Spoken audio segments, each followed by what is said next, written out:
नमस्कार दोस्तों, स्वागत है आपका फिर से आपके अपने YouTube चैनल बैंकर्स फोबिया में।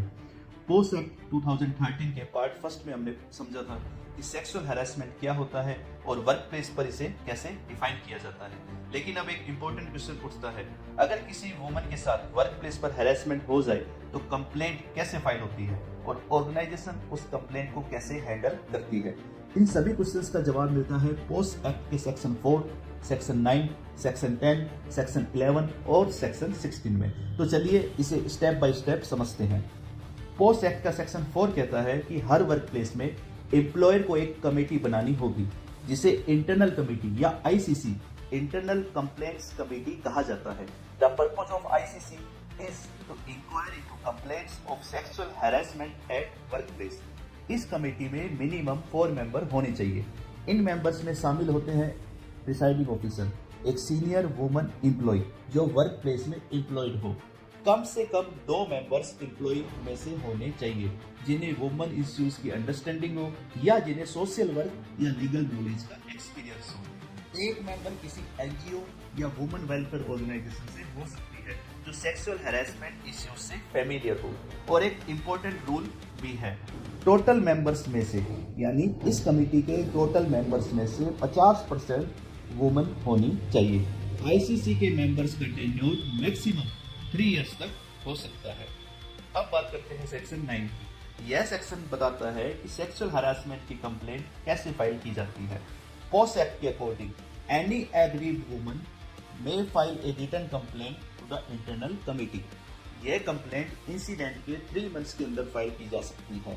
अगर हैरासमेंट 1 से ज़्यादा बार हुआ है तो लास्ट इंसिडेंट से 3 मंथ्स के अंदर कंप्लेंट की जा सकती है। अगर किसी रीजन से वुमन कंप्लेंट खुद लिखने में अनेबल हो, जैसे फिजिकल इनकैपेसिटी, मेंटल ट्रॉमा या कोई और रीजन हो, तो आईसीसी का प्रिसाइडिंग ऑफिसर या कमेटी मेंबर उसकी कंप्लेंट लिखने में रीजनेबल असिस्टेंस प्रोवाइड करवाएगा। और अगर वुमन कंप्लेंट फाइल करने में कंप्लीटली अनेबल हो तो उसका लीगल हायर या उसके द्वारा ऑथराइज्ड पर्सन भी कंप्लेंट फाइल कर सकता है। अब आते हैं सेक्शन 10 पर। सेक्शन 10 कहता है कि फॉर्मल इंक्वायरी स्टार्ट होने से पहले आईसीसी कंसिलेशन प्रोसेस स्टार्ट कर सकती है। कंसिलेशन का मतलब है mutual settlement between the agreed woman and the respondent. लेकिन एक इंपॉर्टेंट कंडीशन है, कंसिलेशन सिर्फ तभी पॉसिबल है जब एग्रीड वुमन खुद रिक्वेस्ट करे। और पोस्ट एक्ट क्लियरली कहता है कि मॉनेटरी सेटलमेंट कंसिलेशन का बेसिस नहीं बन सकता, यानी पैसे देकर आप समझौता नहीं कर सकते। अगर कंसिलेशन के थ्रू सेटलमेंट हो जाता है तो उसके बाद फॉर्मल इंक्वायरी कंडक्ट नहीं की जाती। अगर कंसिलेशन नहीं होता तो आईसीसी फॉर्मल इंक्वायरी स्टार्ट करती है।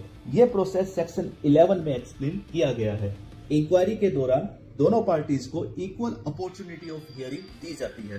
विटनेस को बुलाया जा सकता है, डॉक्यूमेंट्स एग्जामिन किया जा सकता है और आईसीसी को इंक्वायरी के दौरान सिविल कोर्ट जैसी पावर्स दी गई है, जैसे विटनेस को समन करना, ओथ पर उनका एग्जामिनेशन करना, डॉक्यूमेंट्स प्रोड्यूस करवाना।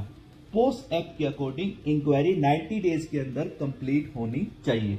अब आते हैं सेक्शन 16 कॉन्फिडेंशियलिटी पर। पोस्ट एक्ट इंश्योर करता है कि कंप्लेंट प्रोसेस कंप्लीटली कॉन्फिडेंशियल रहे। इसका मतलब है किसी भी सिचुएशन में यह इंफॉर्मेशन डिस्क्लोज नहीं की जा सकती। एग्रीव्ड वुमन का नेम और एड्रेस, रिस्पोंडेंट की आइडेंटिटी, विटनेस की आइडेंटिटी, कंसिलेशन या इंक्वायरी प्रोसीडिंग्स की डिटेल्स, एम्प्लॉयर द्वारा लिया गया फाइनल डिसीजन, ये सारी चीजें कॉन्फिडेंशियल होनी चाहिए। अगर आईसीसी का कोई मेंबर कॉन्फिडेंशियलिटी रूल वायलेट करता है तो उसे कमेटी से रिमूव भी किया जा सकता है। तो दोस्तों, पोस्ट एक्ट सिर्फ एक पनिशमेंट लॉ नहीं है, यह एक प्रोटेक्टिव फ्रेमवर्क है जो वर्क प्लेस को सेफ और रिस्पेक्टफुल बनाने के लिए बनाया गया है। A safe work place is the responsibility of every organisation. अगर आपको ये वीडियो इन्फॉर्मेटिव लगी हो तो इसे शेयर करें ताकि वर्क प्लेस सेफ्टी के बारे में अवेयरनेस फैल सके। और अगर आपने अभी तक चैनल सब्सक्राइब नहीं किया है तो बैंकर्स फोबिया को जरूर सब्सक्राइब करें। मिलते हैं नेक्स्ट वीडियो में पोस्ट एक्ट पार्ट 3 के साथ। धन्यवाद।